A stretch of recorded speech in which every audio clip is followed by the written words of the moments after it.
Bom dia, Caio. Tudo Bom bom? dia, meu querido. Estou Tudo bem acompanhando sua aí? meditação. Tudo agora bem, né? Acordei, É, ouvi essa meditação de salmos bonita, agora eu tô leve já. Acordar assim é bom. amém. Obrigado por me receber aqui, Caio. Uma alegria. Ah, é Tá dando uma para me ouvir honra para bem? Eu mim. estou usando isso aqui para ver se, Tá, se tá tudo você tá perfeito, maravilha. tá Maravilha. perfeitíssimo, tá Maravilha. maravilhoso, imagem limpa, tudo claro. Tá E bom. como é que tá a temperatura aí no Novo México? Rapaz, agora é cedinho aqui, né? 3 horas É para aqui, trás de vocês. Sol tá é, nascendo agora aqui. É gostoso. Aqui é clima de deserto, né? Por mais que a gente está pertinho é, muito alto, né, a altura da cidade, perto das montanhas, mas ainda o clima é meio de é. deserto. É seco, Eu quentinho. adoro, eu adoro essa ambiência desértica. É bom, Eu Brasília gosto de tem um ver. pouquinho disso aí, né, dessa sequidão, É, assim. é. Eu sempre gostei, eu sempre fui fascinado pelo deserto. Uhum. Sou um amazonense, que sou fascinado pela floresta, por isso tudo. Mas eu lembro a primeira vez que eu fui para o deserto mesmo, com 20 anos de idade, Foi aonde? e foi em Israel, A deserto Israel. do Negueb, Aqui foi no lembra Egito. muito lá. De todos os lugares que eu já É, fui aqui, lembra muito lá. eu vejo as suas fotos e dá uma sensação muito, muito de Uhum. deserto da Judéia, Uhum. deserto do Negueb e também o deserto do Sinai, é um dos desertos para mim mais bonitos da É Terra, lindo. Uhum. aquelas variações de É cores de maravilhoso. areia, aquele degradê lindo. Então a primeira vez que eu entrei no do desertão, eu era um jovem pastor lá do Amazonas com 21 anos de idade e fui a Israel, Egito, aquela região toda, e o deserto me impactou, me Uhum. fascinou, me chamou, me convocou. Depois disso eu fui dezenas de vezes ao deserto, para ir ao deserto. O deserto fala comigo de uma maneira muito especial. Então, quando eu vejo as suas fotos, é inevitável a associação para É, mim. Eu já te disse que eu já. gosto muito das suas fotos Uhum. e de você com os filhos, a solitude dos lugares, Uhum. a amplidão, a quietude. Então, muito bom. E eu vou desativar os comentários, porque eles acabam atrapalhando. E tem gente que me pede, por favor, desativa os comentários, porque, por incrível que pareça, tem gente que, enquanto você está despertando a alva, enquanto você está acordando o dia e Uhum. pensando em coisas sublimes, tem gente dedicada a dizer que tem um fio do teu bigode que está para o lado. A gente está focado naquilo que importa, É,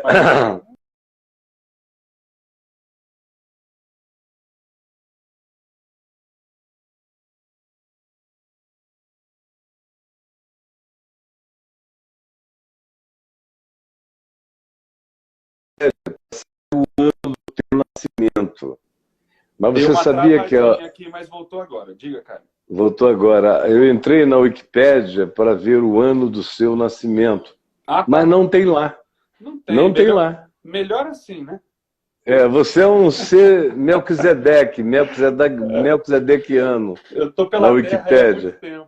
Eu Ninguém sabe de onde veio, nem para sabe para onde onde vai. vai, mas não, para onde vai a gente sabe. Mas pior que Agora, sabe de de onde onde veio veio, também, não tem mistério é. mais. Você nasceu em que ano? Eu nasci em 1984. 84. Que Nasci, coisa boa. Maradona estava acabando com o mundo todo no futebol. Nessa época boa. Aham. Maradona? Maradona. Eu Então vi, você, e eu tô com ele na você minha cabeça, não sei porque eu mencionei, mas eu vi o documentário que lançaram dele agora, eu fiquei maravilhado, alucinado. É? alucinado. Maradona, 84. Que bom. Eu vou procurar o documentário para dar uma olhada. Dá sim. Em São Paulo, não é? São Paulo, nasci lá na Liberdade, lá no bairro Uhum.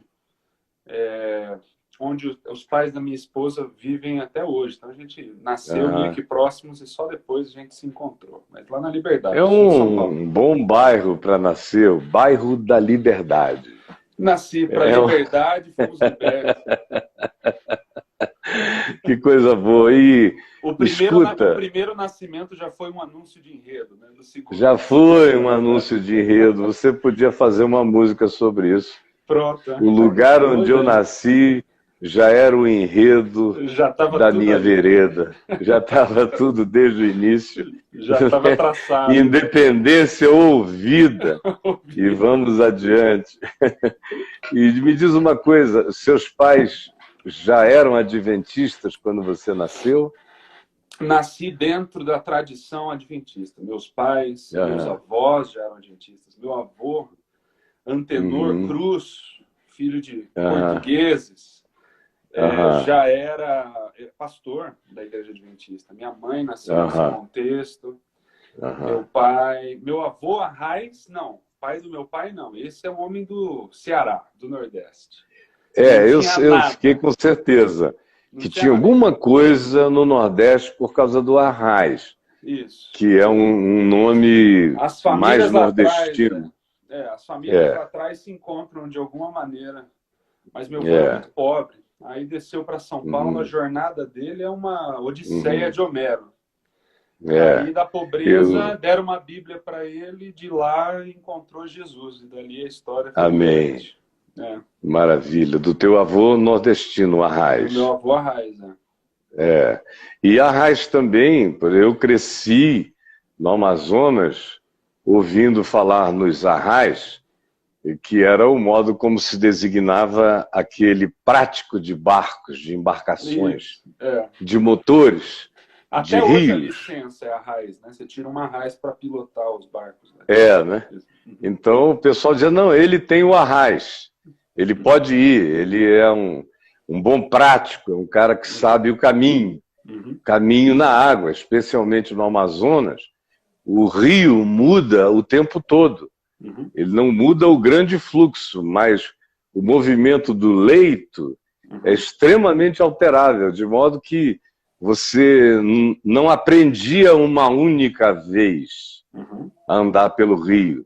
Você tinha que aprender o rio todo dia, pelos remansos, pelos movimentos, pelo murmurejo das águas, tudo aquilo contava uma história que só os práticos conseguiam discernir e caminhar. Era uma coisa que você não podia aprender na intimidade, na academia. Nos livros, né? Não vai nos livros. Não tem como. Você tinha que aprender na água, remando, sentindo o rio, a mudança, o movimento, descobrindo qual era o caminho novo daquele dia, daquela hora. Então é um sobrenome carregado de muito significado. Muito uma linda imagem, que linda imagem essa do rio. Eu imaginava sempre no mar, mas com a sua conexão à terra boa, mais bonito ainda. No rio dá uma música também. Hoje em dia, meu amigo, com essa fechamento dentro da caverna aqui, ideias de música, agora você está só complicando minha vida demais. A gente pode fazer uma live todo dia para eu complicar a tua vida um pouco mais, porque o povo vai agradecer. Quanto mais você se complica, melhor vai ficar para a produção. É uma complicação maravilhosa, não estou reclamando, bom demais. Que coisa boa. Eu fui introduzido a você, a nossa diferença etária é muito grande, e eu estava numa outra dinâmica de vida, de existência, já há muitos anos, que eu vivo uma espécie de quarentena escolhida, eu e minha mulher, com a diferença é que os meus filhos e netos entram e saem o tempo todo, e é uma multidão de filhos e de netos, né? Muito agradável. A riqueza da vida. Eu vejo você com os seus e toda a apreciação que você tem por isso. Então, com exceção deles que agora não estão com a gente, e dos funcionários que trabalham aqui na VTV, todos dispensados, a nossa vida, minha e da minha mulher, é uma escolha de quarentena de amor e de tranquilidade que eu fiz depois de muitos anos de loucura e relação. E foi um dos nossos filhos que trouxe você aqui com seu irmão, com o André, e eu não fiquei nem sabendo. Eu cheguei ali fora, aí você estava sentado no estúdio, no jardim, e alguém me falou, o Braulio me falou, que vocês tinham vindo de fora, a convite do Daniel, alguma coisa assim. Eu fui lá cumprimentar vocês, mas naquele dia eu ainda não tinha noção de quem vocês eram, nem do que vocês faziam, nem de como vocês faziam. Foi depois que você se foi, que eu perguntei, escuta, deixa eu conhecer as coisas do Tiago e do irmão, e comecei a ouvir. E aí o meu filho Davi me falou que já era apaixonado pelo que vocês faziam. Ontem mesmo ele teve a ocasião de te expressar isso, né? Sim, sim, sim. Com muita alegria, pediu para eu dizer aqui, ó, diz para ele que eu sou um fãzão dele, canto ele todo dia, ando no carro ouvindo, cantando e me alegrando. Então, coisa boa para nós, porque o Evangelho faz isso. Ele está lá nos assistindo, juntamente com o Daniel. Ele de novo. Muito bom. Daqui a pouco a Bruna entra, a Bruna também te segue, te curte. A Bruna e o Daniel todo sempre dia. Estão nos shows. Toda vez que a gente passa aí em Brasília, lá os dois estão sempre no banquinho da frente. Muito queridos. Da última vez, eu quase fui. Da última vez eles vieram aqui, vamos lá e tal. Eu quase fui, aconteceu alguma coisa aqui. Tinha um impedimento que eu não podia, mas teria ido com muita alegria. E sem a menor dúvida. De lá para cá... Sim, pode falar. Não, será bem recebido, como toda família. Amém, obrigado. De lá para cá, a gente teve outras conversas. Você veio aqui comigo, passamos aquela manhã gostosa juntos. Sim. E aí começamos a falar no WhatsApp. Fiquei agradado demais no meu coração quando você aceitou fazer aquele projeto comigo das minhas letras, do musical do Gadareno. Sim. E quando você mandou as primeiras músicas, acho que foram as primeiras 5, não é? As primeiras 5 músicas. Foi um pacote de Natal. Mandei um pacote de Natal para você. Você me disse, eu vou te mandar um presente de Natal. Elas são ao todo 10 músicas, eu creio, por aí, né? Isso. 10, 12 no máximo. Você mandou 5 num pacotão só. Foi um Natal de muita alegria para mim, esse último Natal, ouvindo as suas músicas e como elas ficarão ainda. E coisa muito boa. Agradeço aos amigos que estão ajudando. Uma alegria. Felipe Valente, Estevão Queiroga, todo mundo está muito feliz. Leonardo Gonçalves, todo mundo muito feliz em poder contribuir. Mas é fácil trabalhar porque o material é bom, a letra é boa. Aí não tem muita dificuldade. Tomara que a gente consiga, no fim, produzir um resultado que abençoe milhares e milhões de pessoas, é o que eu espero de coração mesmo, e agradeço a você, meu querido. Nossa, me conta uma coisa. Diga. Eu já te falei como você entrou na minha vida, como foi que eu cheguei à tua? Sim, então, o curioso, você conhece muito da história do cristianismo, do desenvolvimento do evangelicalismo no Brasil e tudo mais. De alguma maneira ou de outra, parte pela minha tradição e parte pelas movimentações de vida, eu fiquei meio que alienado de toda essa discussão, de todos os vai e vens, dos altos e baixos do movimento no Brasil. Parte pelo motivo que eu era novinho, fomos para os Estados Unidos, fui com 10 anos quando meus pais foram estudar lá também. Voltei com 13, não sabia o que ia fazer da vida, tal. Fui para o teológico, no teológico vivi lá no interior de São Paulo, também isolado, lendo o que os professores propunham e tudo mais. Acabei o estudo teológico, falei, cara, eu tenho 22 anos de idade, eu não sei se eu estou pronto para encarar uma congregação e explicar para eles qual é a vontade do Eterno. Então, acho que eu vou continuar lendo um pouquinho mais. Aí fui para os Estados Unidos também, fiquei lá o que era para ser 2, 3 anos, acabei ficando 8 anos estudando. Lá, no meio do doutorado, escrevendo minha tese, lendo Kierkegaard, começando a ler os evangelhos e vendo o que eu estava fazendo, fiz Bíblia hebraica e filosofia cristã. Quanto mais lia, mais eu falava, meu amigo, a Bíblia não se dá para essas notas de rodapé aqui, entrando naquela crise, 8 anos dentro de uma salinha lá, eu falei, cara, não é isso. Acabei, isso é que é quarentena, né? Quarentena, estava preparado, doutorado preparado para quarentena. Aí voltei para o Brasil para lecionar. Quando cheguei no Brasil para lecionar, me deram, em vez de Bíblia hebraica e filosofia, me deram fundamentos do cristianismo. Aí, depois de todo aquele treinamento teológico, eu voltei a ler os evangelhos assim com calma e depois de muito tempo que para mim foi libertador. 3 anos para dentro de dando aulas, você foi lá na igreja do meu amigo Marcos Botelho, lá na comunidade, lá no local, falar no local. No local, para lançar o seu livro sobre sofrimento. E ali, até então, na hora que abriu, alguém me mandou o link para assistir, quando eu abri e ouvi você, eu falei, cara, eu já vi, eu já ouvi alguma coisa, tal, mas nunca me aprofundei, nunca parei para sentar e ouvir o que você tinha para dizer, muito menos conhecer a sua história, por incrível que pareça, depois de uma vida inteira indo e vindo para lá e para cá. Mas eu fiquei tão abalado com aquela fala sobre sofrimento, mandei para minha mãe, que amor, ficou maravilhado. Aí eu escrevi para o Marcos, falei, Marcos, me explica quem é esse indivíduo aí, por que eu não estou vendo ele por tudo? Por que essa pessoa não está em todo lugar? Aí ele me deu um panorama geral da sua história, assim, eu falei, cara, que loucura, mas faz total sentido, aí tudo caiu, assim. Aí, obviamente, meu leque de amigos expandia na medida que os meses iam passando. Tem um grande colega meu e amigo lá no NASP, onde eu lecionava, chamado Alexandre Catalano, que ama tudo que você faz, ele sempre mandava o link e me mostrava, aí a gente começou a sentar e assistir, e eu falei, cara, que bom, loucura, porque eu passei mais de 20 anos aí debruçado sobre os livros.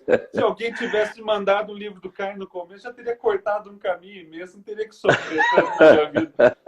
Mas era melhor assim, eu tive que passar pelo entendimento da justiça de acordo com os escribas e fariseus para depois encontrar uma paz.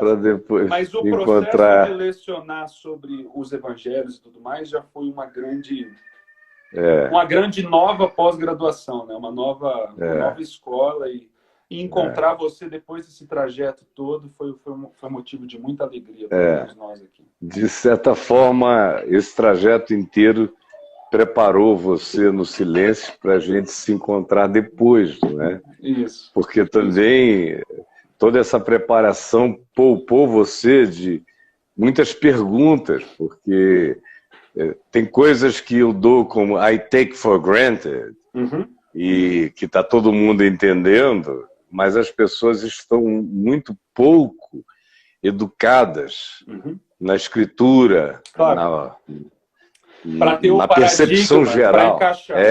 Para ouvir encaixar. Agora, quando tem alguém assim pronto, um cálice todo pronto eu não sei se eu estou pronto, eu só fico em paz de saber que eu não estou sozinho na jornada. Não está pronto no sentido de que está acabado, nenhum de nós está. Sim, mas a gente vai ficando pronto para as etapas que vão atingindo. Você mencionou o Kierkegaard. Eu também tropecei no Kierkegaard. Quando eu era bem novinho, recém-convertido. Me converti aos 18, logo depois começaram a me falar mal do Kierkegaard. Foi a mesma coisa. Começaram a me falar mal do Kierkegaard. E só você já levanta a antena.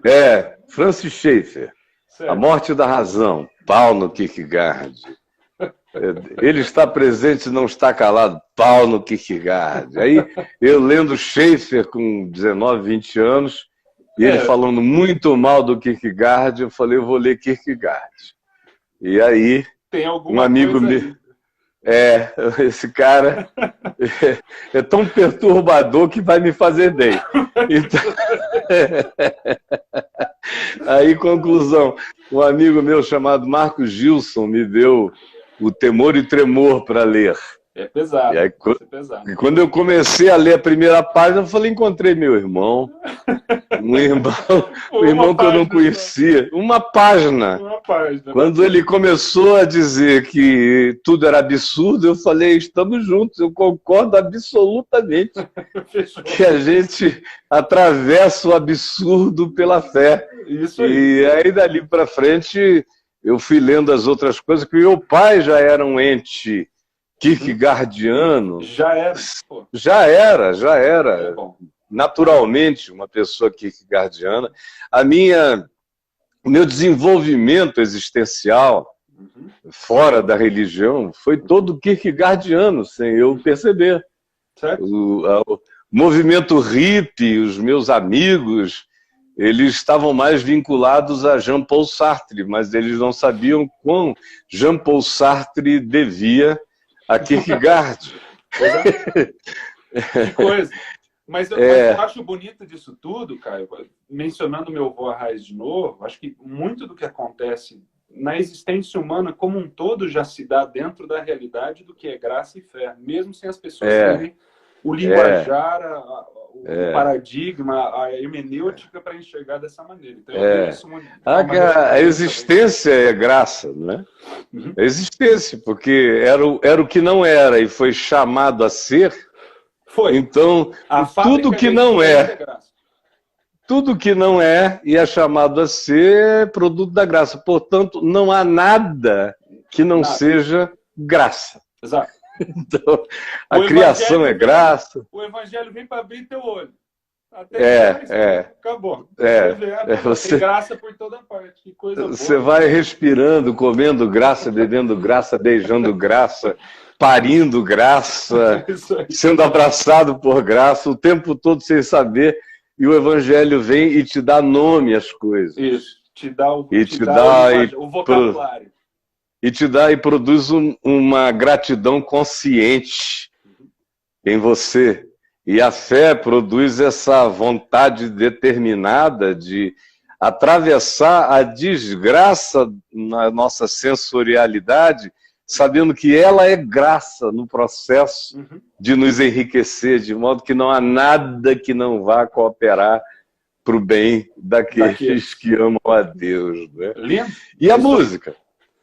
A música está aqui, cara. A música é a trilha sonora que vai coordenando tudo. Tem muita gente, obviamente, a maneira de eu sou muito grato pela trajetória toda e como a música veio na minha vida, porque me dá o privilégio de conhecer você e tantas outras pessoas que a gente encontrou ao longo da nossa trajetória por causa da música, que nos deu acesso a conhecer Marcos Botelho e todo Ed René, toda essa turma boa que está fazendo um trabalho bonito pelo Brasil, que eu talvez não conheceria se não fosse, pelo menos pessoalmente, se não fosse pela música. Pela música, né? Agora, a música veio depois. Eu estava estudando teologia, a vocação inicial sempre foi pastoral, de cuidar das pessoas, e a música acabou sendo agora um instrumento lindo onde eu posso realizar esse serviço também. E ela eclodiu na sua vida. Você tinha que idade, você e seu irmão? A família sempre foi muito musical por causa da minha mãe.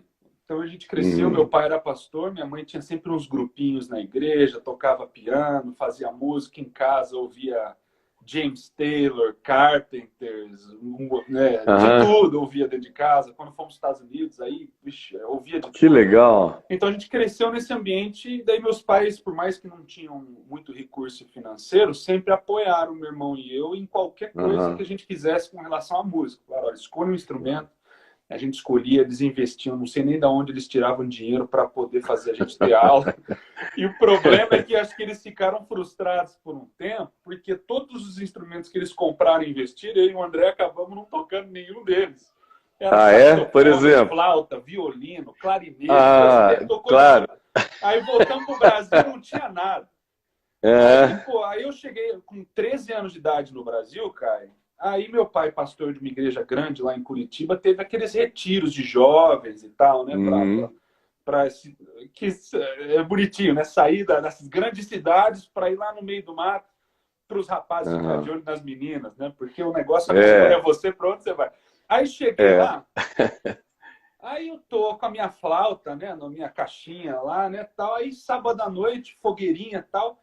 2 rapazes tocando Titãs no violão lá, né, tudo mais. E as meninas tudo ao redor dos rapazes na fogueira lá. E eu olhando aquilo numa distância, né, com minha flauta na mão, falando, mano, que negócio é esse aí dos rapazes tocando ali? Ó, todo mundo ao redor estão tocando violão. Sei que eu voltei para casa e falei, pai, é o seguinte, eu preciso de um violão. E dali em diante foi aposentado.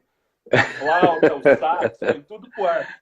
Aí ele comprou um violãozinho baratinho lá no centro de Curitiba. Lá, então, aí eu comecei a tocar violão, meu irmão começou a aprender a tocar violão, e daí, 2, 3 anos, já com 15 anos, 16, comecei a pôr poesia em música de brincadeira. Eles gostavam de pensar, de refletir, de escrever coisa. Aí tocava essas musiquinhas ao redor na escola, tudo mais. Lá o pessoal ficava, pô, você que fez isso aí? Não era normal, acho que na época ainda, pelo menos no meu contexto, ter gente escrevendo e cantando a própria música dentro do âmbito religioso. Fora existe, mas dentro do âmbito religioso, de você escrever e fazer, era um negócio meio ainda estranho, tinha poucas referências. Aí começou. Aí, aos longos dos anos, a gente começou a levar um pouquinho mais a sério, a escrever, a tentar não escrever por escrever coisas que só soam bem, daí tentar processar um pouquinho do que estava acontecendo na vida. Aí, dali em diante, as coisas foram aumentando fora de proporção, mas originalmente o processo todo foi duplo. Foi, número 1, eu queria ser o cara que tocava violão nas fogueiras ao redor das meninas, por mais que eu não consegui nenhuma menina por causa disso. E 2, o violão só me atrapalhou, na verdade. No começo, quando a gente ficou conhecido pela música, minha esposa falou, não estou gostando desse negócio de todo mundo começar a ir, a circular a gente aqui. Não tô, toca a flauta, toca a flauta. Volta com a flauta. Vai lá na orquestra, fica no meio de todo mundo, vai conhecer melhor. Então teve isso. O segundo foi o fato de que a gente já no processo de estudar teologia e querer ajudar as pessoas nesse contexto. Daí veio... Essa foi a origem de tudo. E a música acabou me expondo mais do que a reflexão teológica, o trabalho pastoral, o que acaba sendo bom, porque eu posso vir desaparecer nas montanhas aqui, ninguém sente nada, tá tudo certo. Tá todo mundo contigo, te ouvindo de dia e de noite, né? Enquanto você tá na solitude do deserto. Isso. Mas olha só, você falou que naquele tempo não havia muitos autorais, cantores autorais que produzissem suas próprias músicas e tal. Dentro da tradição adventista, rica musical, eu tinha William concordo. Costa Júnior e poucos que faziam. E você veja, no entanto, que eu cresci com o Sérgio Pimenta. Você já ouviu falar nele? Já ouvi Sérgio falar. Pimenta? Não conheço o trabalho dele, já ouvi falar.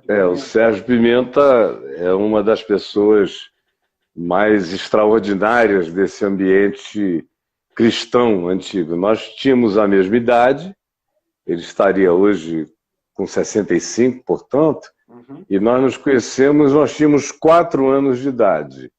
Nossa. As nossas mães eram amigas lá em Manaus, o pai dele era oficial do Exército. E foi para Manaus, ele chegou lá, um garoto de 4 anos, minha mãe me levava para a igreja presbiteriana, a mãe dele também o levava, a gente começou a brincar por ali, aí eu ia para a casa dele, ele ia para minha casa domingo, depois da escola dominical, enfim, nosso carinho, nosso amor e amizade começou na infância, depois eu enlouqueci e fui embora num surto desvairado, e ele era uma pessoa comedida, o pai dele militar, ele foi para o exército, fez a escola militar, oficialato, essa coisa toda. E quando eu me converti aos 18 para 19, ele voltou a Manaus e me dizendo o seguinte, o que está acontecendo aqui? Aí eu falei, como?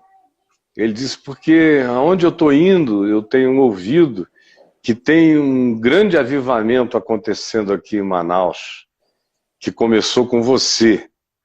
E eu falei, bom, eu não sabia. Para mim é normal o que está acontecendo aqui, porque depois disso eu comecei a receber visitas e visitas, tinha gente indo lá quase que para excursão turística para ver o que estava acontecendo lá em Manaus, nos anos 70. Mas eu achei que o evangelho tinha que ser daquele jeito, era normal que fosse daquele jeito. O pessoal ficou surpreso. Eu fiquei surpreso de saber que eu estava no meio de uma coisa tão inusitada.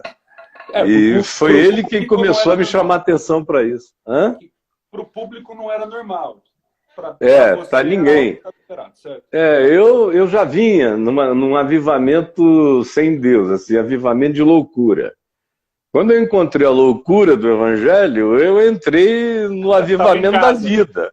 Já estava em casa, é por aqui. Sai demônio para lá, cura doente acolá, prega na praça, prega no rádio, prega na TV, entra nos becos e nos antros da terra. Para mim era normal, foi assim que eu tinha vivido. Eu estava treinado para essa história toda. Só que agora tinha um fogo, tinha uma unção, tinha uma paixão, tinha uma certeza maior do que tudo dentro de mim. E aí eu falei, olha, Sérgio, o que eu estou fazendo aqui é só o que eu não conseguiria não fazer, de modo que eu não planejei absolutamente nada, só está brotando. E aí foi embora e nunca mais parou de brotar, pela graça de Deus. Mas ele, eu falei disso porque ele procura saber músicas, letras do Sérgio Pimenta. Sérgio Pimenta. Sérgio Pimenta, você vai... depois daqui.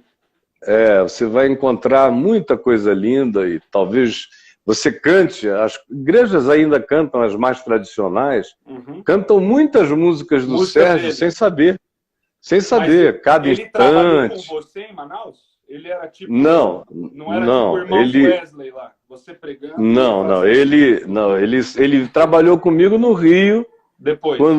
Quando eu voltei para o Rio, eu tinha morado no Rio, quando eu voltei aos 26 anos para ser pastor no Rio e botar a base do meu ministério, que já existia em Manaus, a VIND, Visão Nacional de Evangelização, levei a base, a plataforma dela para o Rio, para facilitar as viagens. Eu já estava viajando há muito tempo e estava muito cansado já de viajar, apesar de tão novo.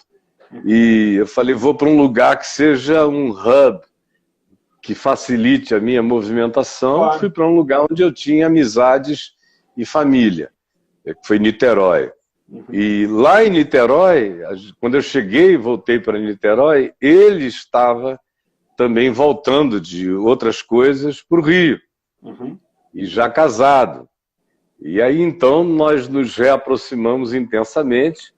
Tínhamos uma reunião toda quarta-noite, onde eu pregava e ele cantava, num teatro em Botafogo, no Rio de Janeiro.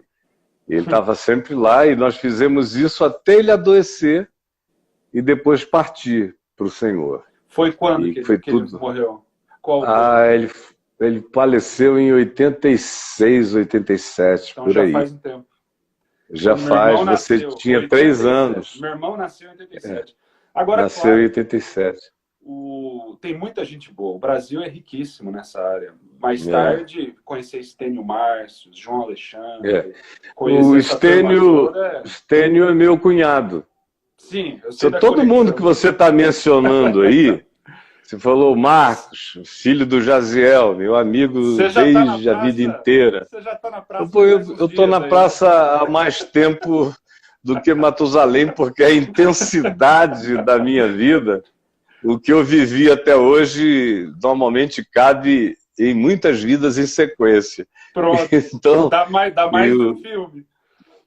O Estênio, o Marcos, o Ed, todo esse pessoal querido e amado, eu conheço já de longa data, por causa de pessoas anteriores.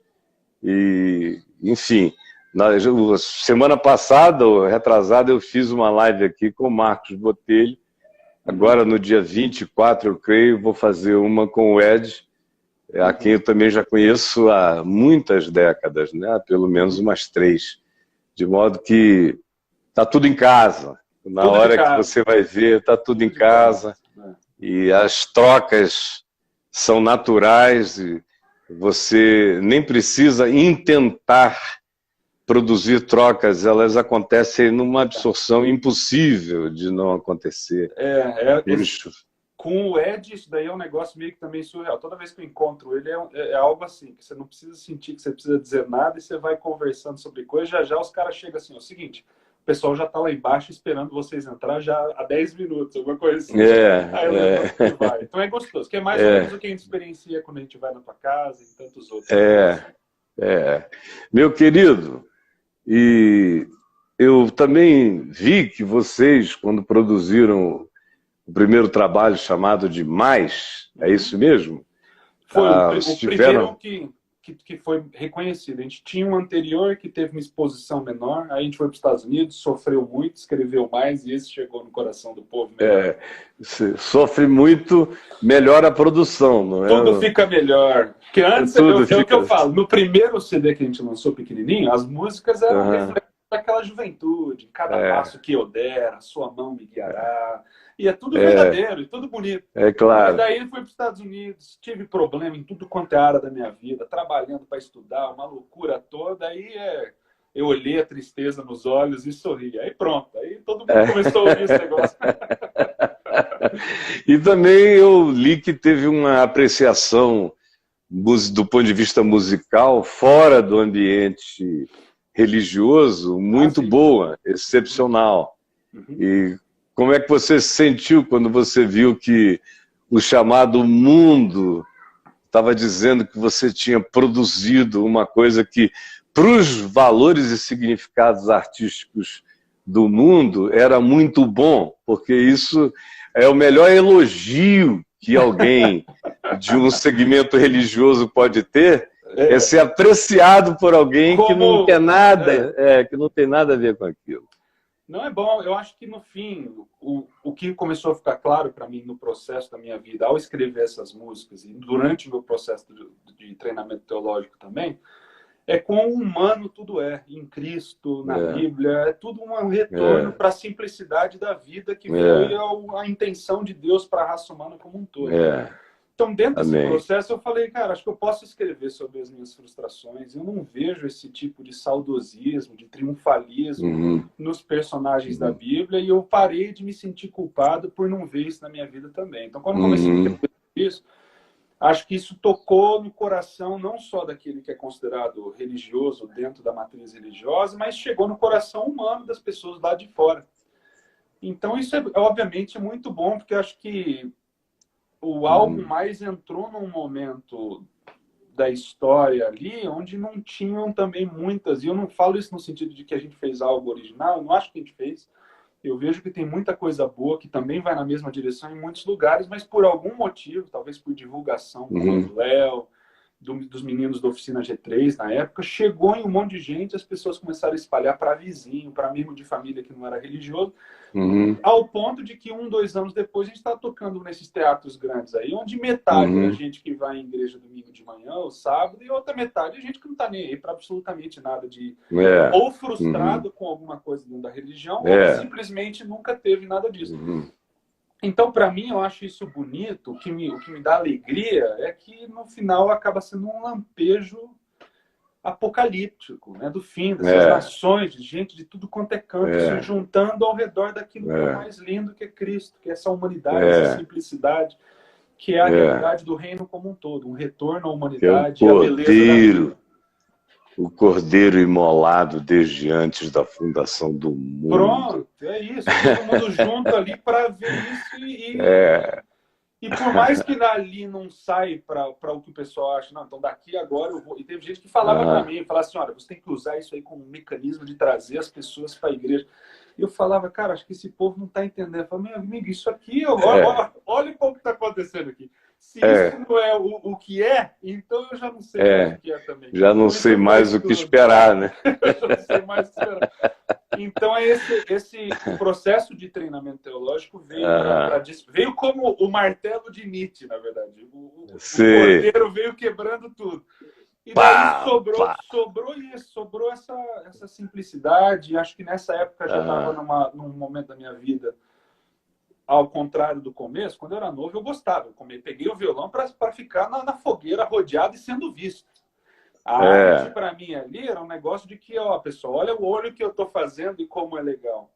Só que eu encontrar Cristo nesse processo todo, que foi um processo também de conversão, por ter crescido dentro do ambiente religioso, mas que eu tive paz e uma educação linda, eu também precisava de um momento de conversão, de entendimento do que estava acontecendo.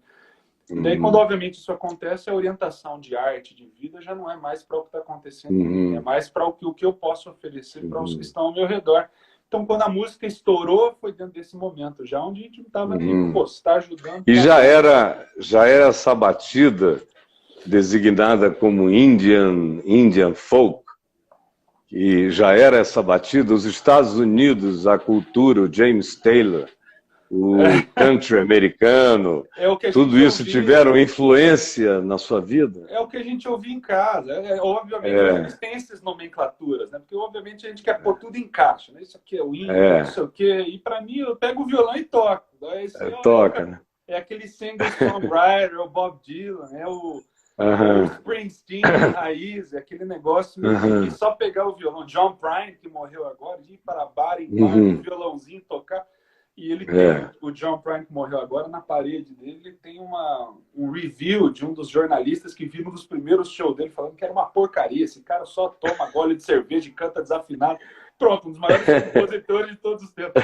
Então, esse negócio sempre eu achei interessante, de você pôr, também faz parte da cultura country americana, de você pôr o seu coração, do sertanejo, né? De derrubar tudo dentro da viola e da poesia, e deixar a poesia levar um pouquinho que é a experiência humana de alguma forma. Então, a gente gravou mais em Nashville e todos os álbuns depois, então a gente pegou um pouquinho de toda essa cultura e colocou ali, e daí sonoramente a gente deve muito ao Leonardo Gonçalves, que tem um critério artístico alto. Eu falo, Léo, eu vou gravar um CD aqui no meu celular e vou lançar. Ele falou, não, você não vai fazer isso. Aí ele briga e tal, e coloca para mixar, masterizar, e daí acaba sendo bem recebido para um outro grupo também que valoriza esse tipo de coisa. Então a gente é muito grato, porque nada é só a gente, é uma multidão de gente que apoia, que traz, que contribui. Não existe nada que seja só a gente. Nada. Então, nada, absolutamente nada. Quem pensa assim está totalmente autoenganado, e os que projetam sobre os outros a ideia de que alguém nasceu pronto é absolutamente ingênuo, tolo e cego, né? Pois é. Nós somos uma mixagem, uma grande mixagem. Todos nós. Não tem por onde uma correr. Mixagem linda, maravilhosa, e que pode ir melhorando, pode ir crescendo, mas é uma mixagem. Não tem como. A gente nasceu na relação, nasceu de mãe para se relacionar em família, para continuar vivendo. Agora, voltando para a sua pergunta original, o sentimento é só gratidão. Quando a gente enxerga aquele povo todo, como é recebido as músicas, eu sinto uma gratidão muito grande por ter a oportunidade de comunicar a beleza do evangelho através de música, através de poesia subversiva, que as músicas, tem gente que reclama, mas isso não é louvor porque não tem menção de Jesus e de Deus e tudo mais. Então, povo, também, eu queria que eles entendessem o que Jesus faz. Jesus agradece.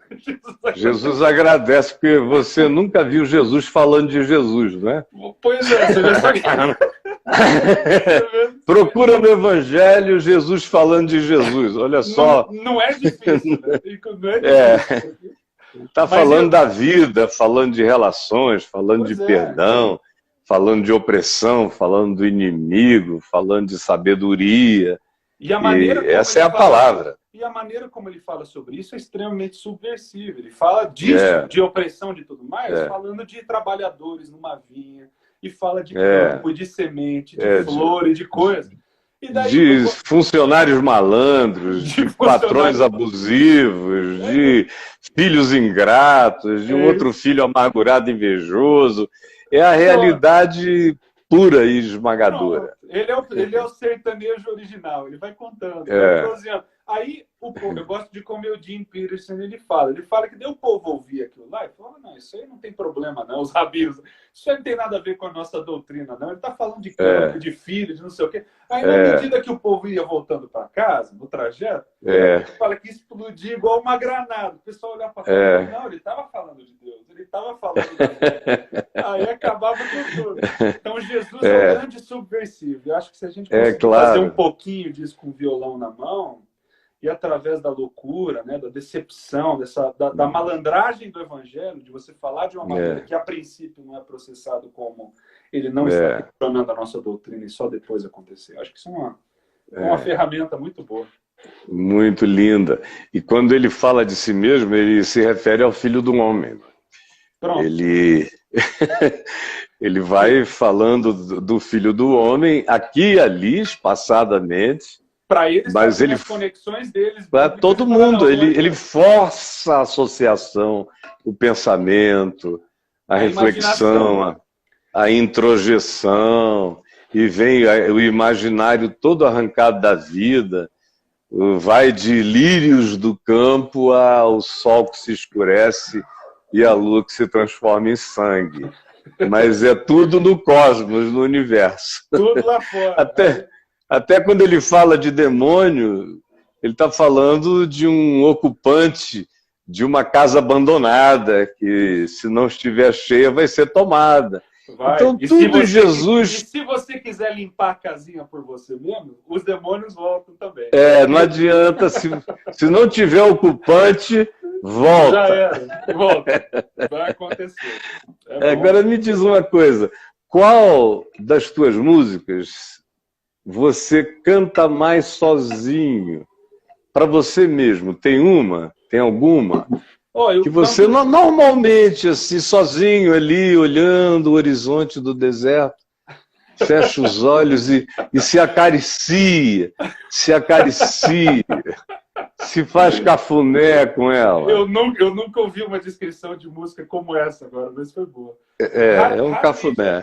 Você sabe que fazer as músicas e cantar elas sempre acontece nesse âmbito de família, assim, né? Quando a gente, por exemplo, as músicas que eu estava escrevendo com as suas poesias, a gente põe no celular para gravar, direto você ouve as crianças gritando, panela batendo, porque não tem essa... Então a gente canta, as músicas surgem desse ambiente de família, e daí eu canto normalmente quando os filhos estão juntinhos, fazendo janta, às vezes eu pego o violão e falo, canta uma música. Então, ou eu invento uma música sobre o que eles estão comendo, alguma coisa, para eles darem risada, naquele momento gostoso, ou eu toco as músicas que eu fiz para lembrar da beleza daquele momento, para registrar na cabecinha deles também quão bom é a vida. Então, uma delas é Dia, que eu escrevi no final do meu treinamento teológico lá nos Estados Unidos, quando eu já tinha lido Kierkegaard, quando já tive minhas crises existenciais e fui promovido para a vida depois de acabar toda aquela loucura. Aí eu escrevi, o dia nasce e meus olhos estão fechados. O horizonte está pegando fogo, mas eu não estou vendo nada. Os lampejos da beleza da vida, do mundo, como areia, eles estão passando pelas minhas mãos. Aí eu falo no final, o sentido da existência, a razão de tudo é a própria existência. Quando eu acordo para essa maravilha da vida que eu já tenho. Essa é uma que eu canto sempre para as crianças aqui. E isso eu de vez em quando sou perguntado há muitos anos sobre qual é o meu olhar filosófico da vida. E eu digo com toda a simplicidade que eu pratico a filosofia de Jesus. Aí o pessoal me pergunta, mas qual é a filosofia de Jesus? E eu digo, é a realidade. Jesus não fez nenhum desenvolvimento metafísico, não falou do problema do bem e do mal, não descreveu nenhuma crise do pai antes da criação. Não tem absolutamente nada disso, é só a vida, o chão, a realidade, o amor. O bem e o mal não são entes nem categorias abstratas, eles estão visibilizados todos os dias nas nossas ações humanas, de todos os modos. E a solução para o bem e para o mal acontece aqui também, com o bem vencendo o mal e você resistindo ao mal que não está fora de você, só está dentro de cada um de nós. Você veja que coisa espetaculosa. Essa quarentena, olha a quarentena. A quarentena melhorou o ar da China, do planeta todo. A nossa crise ambiental, o corona deu uma demonstração de como a Terra tem um poder de regeneração extraordinário. Veio como apocalipse e sábado, ao mesmo tempo, corona, né? Para dar descanso, para parar tudo. Os viados entrando nas ruas de Londres. A vaca saindo do mercado apareceu. Do mercado. Então, o mundo não precisa ser sem ninguém, Você basta dar uma parada de algum tempo nesse fluxo desesperador que é imposto sobre todos nós, que de repente a natureza vai abrindo, vai se desabrochando, vai mostrando como, né, na realidade, o que polui, é como Marcos 7 diz, como Jesus afirma, é o que procede do coração do homem, é daí que brota tudo.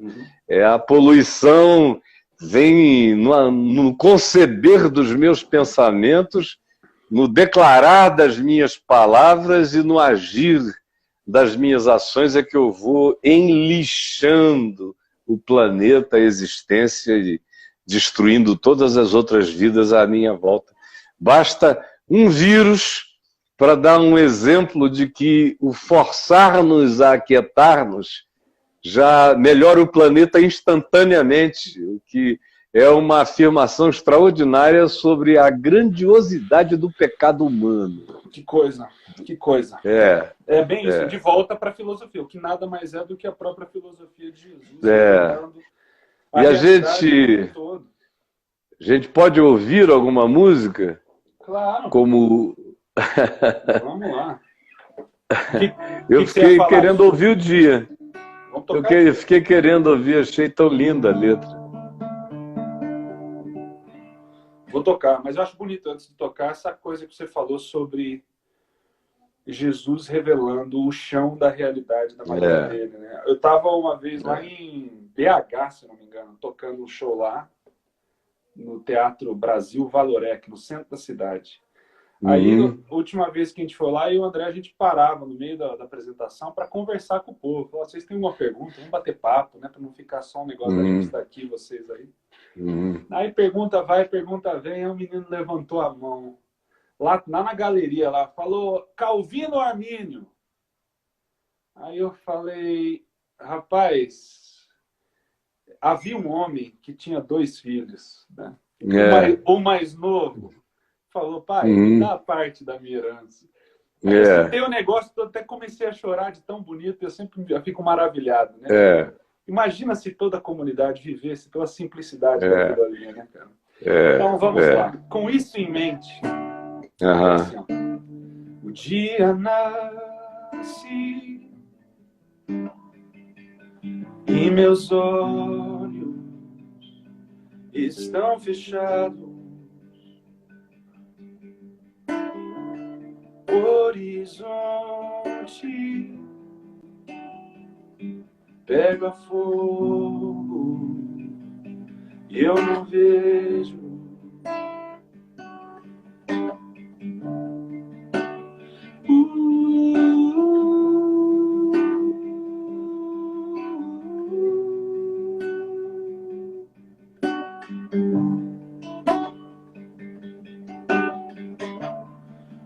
Os lampejos da beleza desse mundo, como areia caem no chão, pô, entre os dedos.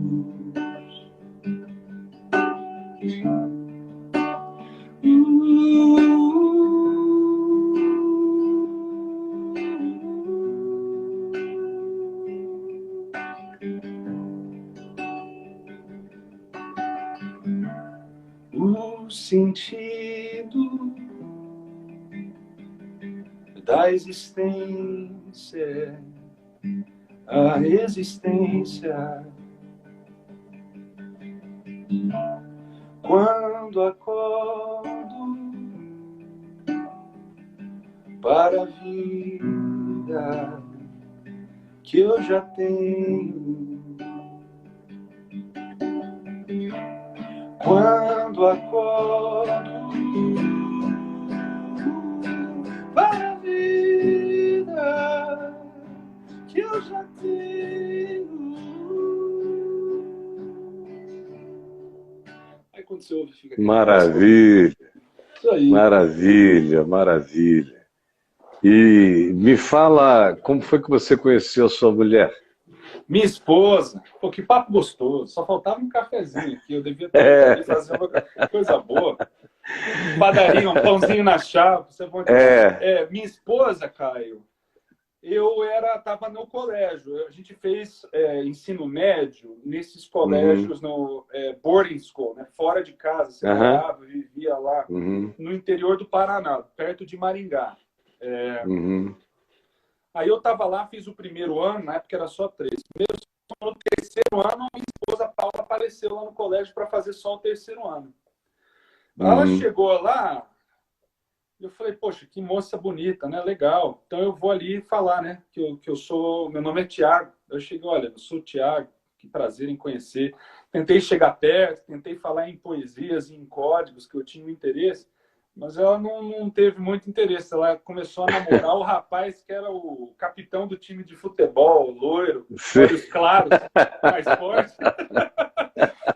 Eu não tive vez, né? Ele não falava em código. Aí depois eu falei, meu, eu falei pra você que eu gostava. Eu falei, não, você nunca falou, você ficava filosofando lá um monte de coisa lá, mas você não falou, não. O rapaz lá, o loiro lá, ele foi bem claro no que ele... Ele chegou junto. Ele chegou junto. Disse ao que veio, né? Agora ficou filosofando igual você. Eu falei, pô, mas que coisa. Daí, então, ela namorava esse rapaz, eu namorava uma outra moça, aí acabou o ensino médio, fui fazer teologia em São Paulo, ela saiu, ela morava em São Paulo com os pais dela. Aí ela acabou com o rapaz, eu acabei com a moça também que estava namorando, daí eu fiquei sozinho por um tempo, aí a gente se encontrou de novo pela internet, começamos a bater papo. Aí namoramos, tinha 17 anos de idade, 18 anos de idade. Final de dezembro de 2002. Aí começamos a namorar em 2003 ali. De lá para cá, ficamos juntos 4 anos namorando.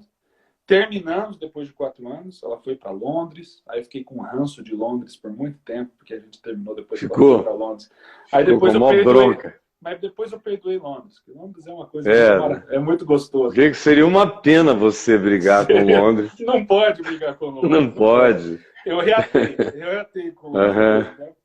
Aí ela voltou de Londres, eu queria ter um sabático também de relacionamentos, né? Eu fiquei só na minha. E daí a gente voltou, noivou, casou. Aí agora a gente está casado há 13 anos já. 2 filhinhos. Estamos aí vivendo esse... que tem um cantor americano amigo nosso chamado Andrew Peterson, que fala que casamento é como dance in the minefields. Então a gente está dançando nesse campo minado, tentando aprender, tentando não criar cicatrizes demais que seja incompatível com o tempo e tentando aprender com a vida, com o perdão, com a graça, com o amor. Vamos viver dentro de casa. Então é isso aí, 13 anos. Isso é o maior desafio. Você sabe que eu estou casado pela segunda vez, casado com a mãe dos meus filhos por quase 25 anos. E aí quando o pessoal fala que eu me divorciei, eu falei, vocês vão ter que levar uma coisa em consideração. Que se isso acontece, eu sou um cara que só se divorcia depois de 25 anos. Não é esse negócio depois de meia hora, não tem leviandade. Não é Las Vegas, não. Não, depois de 25 anos. E agora eu estou casado há 20, quer dizer, mais 5 anos eu faria bodas de ouro. Já. Então, se eu fizer a soma, eu estou indo para as bodas de ouro de relacionamento. Bom. De comprometimento. Só que com a minha primeira esposa, eu fui casado quase 25 anos. No entanto, eu passei a maior parte do tempo viajando. Viajando. Minha vida era uma loucura diária. E milhões de coisas compressas em 24 horas. E a ponto de que eu me senti envelhecido.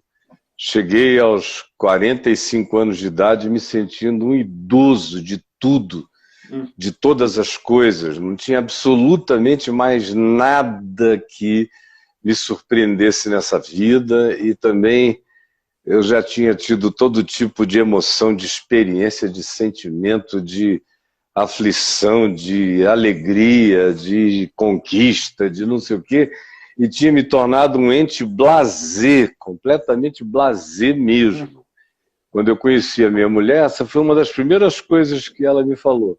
Ela já me acompanhava há mais de 20 anos, eu é que não a conhecia, mas ela me conhecia a vida toda dela. E ela disse, a coisa que mais me surpreendeu foi ver como você cansou tanto da vaidade do mundo, que você ficou completamente blasé. Eu estava blasé, blasé, blasé. Se o anjo Gabriel chegasse e dissesse, salve, Caio, dizia, ô irmão, senta.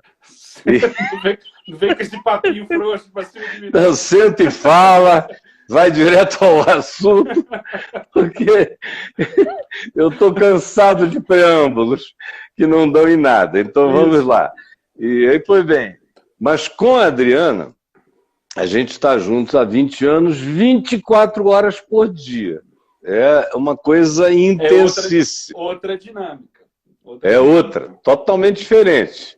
Então, o significado desses 20 anos ininterruptos, ela viaja comigo, aonde eu vou, nós estamos juntos, a vida inteira é juntos, tudo é juntos. E os nossos filhos passaram os últimos 20 anos se desenvolvendo em torno dessa togetherness, da gente como casal, né? E aí outro dia chegou um pensador aqui em casa, e que é conhecido como um pensador, bem conhecido no país. Um pensador, livre. Sim. É um pensador. Um pensador. Aí a gente conversando para lá e para cá, ele me perguntou sobre a minha vida conjugal. Ele estava aqui no jardim de casa, né? Minha mulher estava ali em cima. Aí eu falei, ué, é aqui dentro. Só aqui nesse lugar a gente já está há 15 anos. Com disposição para ficar para sempre. Aí eu falei, ó, por exemplo, se nosso desejo é que quando a gente parta, as nossas cinzas sejam colocadas ali, no pé daquela mangueira. É que vocês criaram o Jardim do Éden também, né, Caio? Esse negócio tem piscina, tem papagaio, tem passarinho. Tem tudo. Tem tudo. E tem até a serpente, que a gente tem que pegar e jogar fora. Pô, mas é que não pode falar assim do Braulio também. Ele é legal. Não pode falar do Braulio. Ele se comporta a maior parte do tempo. Mas olha só, aí ele me perguntou, né? E como é que é? Você parou de viajar e tal? Eu falei, eu fiquei alguns anos, eu tive isso por muitas vidas. E de uns 2, 3 anos para cá é que eu voltei a viajar uma vez no mês, de 15 em 15 dias. Vou com a minha mulher, com o meu filho Davi, me acompanha normalmente, a gente vai para coisas tópicas e volta e tal. E tudo diferente de como era antes, eu não aguentaria mais viver como eu vivi antes, de modo algum. Aí eu falei da experiência contínua do meu casamento com a minha mulher, da ininterruptibilidade do convívio. Aí ele falou, mas escuta, quantos anos tem isso? Eu falei, 20 anos. O pensador ficou curioso. Ele ficou assim, quantos anos tem isso? Eu falei, 20 anos. Ele falou, mas assim, cara com cara, ralando, olho no olho, nariz no nariz, cara com cara, ombro com ombro. Eu falei, junto mesmo. Ele falou, eu não aguentaria não. É demais para mim, eu não suporto nem pensar no assunto. Entrou no pensador e ele não encontrou uma resolução. Não. Pensador disse, eu não consigo nem pensar no assunto. O cara pensa sobre metafísica, mas não consegue pensar na introfísica relacional. O cara tá lá fora. Nos planetas. Falou de próximo, falou, não. Não. O meu próximo é o meu pior pensamento. Bom. Pô, não tá longe da cultura, né, hoje em dia. Não tá longe. E o que a gente vai ouvir de novo? Meu filho Davi deve estar em casa dizendo, pai, para de falar, pede para ele tocar. Eu fiz uma de quarentena esses dias. Na primeira semana eu estava mal. Na segunda, pior. Aí na segunda eu comecei a fazer música para tentar entender o que estava acontecendo e não entendi até agora, mas pelo menos saíram algumas músicas. Saíram coisas boas. Eu vou cantar um pedacinho, eu acho que eu vou lembrar da letra de uma que eu fiz agora, chamada A Grande Beleza. Tem um filme de Paolo Sorrentino, italiano, chamado A Grande Beleza, de um homem que vive em Roma. E é um filme lindo, cara. Você tem que assistir. Ele tenta encontrar qual é a grande beleza. É igual uma roleta o filme. Ele vai para a arte, vai para o sexo, vai para a riqueza, vai para social, vai para tudo para tentar encontrar a grande beleza. Repete o nome do filme para todo mundo guardar. A Grande Beleza. Não recomendo para aqueles que têm problema com cenas explícitas. Mas daí teria problema com a Bíblia também, mas a galera pula esses textos. Mas aí eles não leem essas partes. Eles não leem. Eu falei outro dia até, cara, não sei se foi num sermão em algum lugar, eu falei, olha, na Bíblia tem pornografia, tem violência, tem sangue. Aí a pessoa não tem pornografia. Eu falei, cara, volta lá, né? Olha, você que é professor de hebraico, você não pode traduzir ao pé da letra Ezequiel 16, Ezequiel 17... Tem vários. Ezequiel, Jeremias tem cada palavrão. É pesado. Mas, obviamente, a gente batizou a Bíblia para falar aquilo o que a gente quer. Né? A gente customizou a divindade para abençoar a gente no nosso voto, na nossa política, na nossa carreira. Isso. Deus é a gente lá em cima. Então, aí, enfim, mas esse é um papo longo, né, sobre a situação.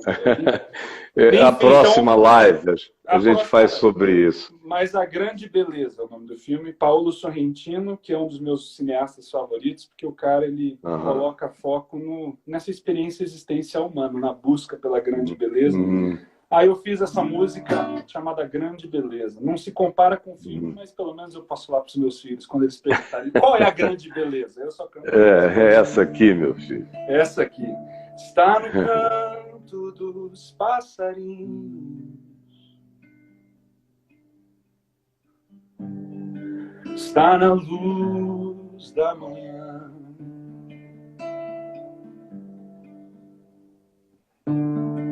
Está no canto do seu sorriso. Está no seu coração. Amém. A beleza que invade a escuridão no mundo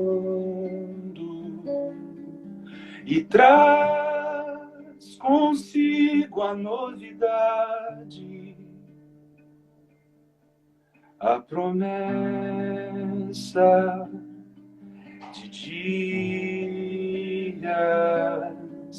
melhores adiante.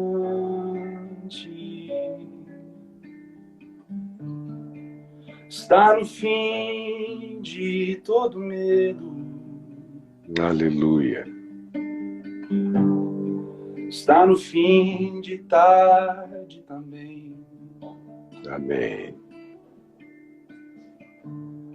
Está na paz que não se explica. Está em você e em mim também. Amém. A beleza que invade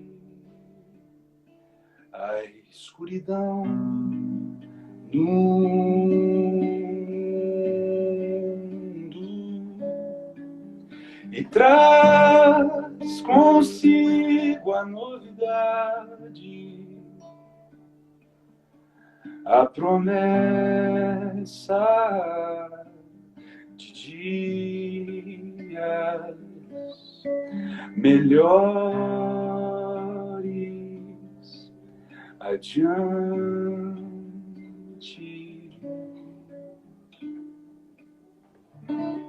Aí, só um pedacinho. Aleluia, meu irmão. Coisa boa. Essa veio da quarentena? Quarentena, cara. Eu queria, não conseguia.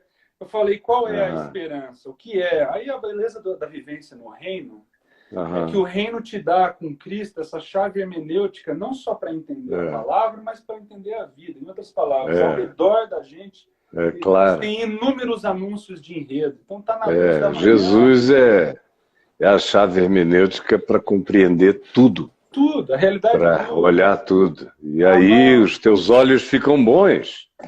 Você começa e a tua mente. É a cura do cego. Eu era cego, mas eu enxergando tudo.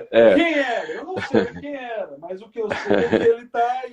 Ele abriu os olhos.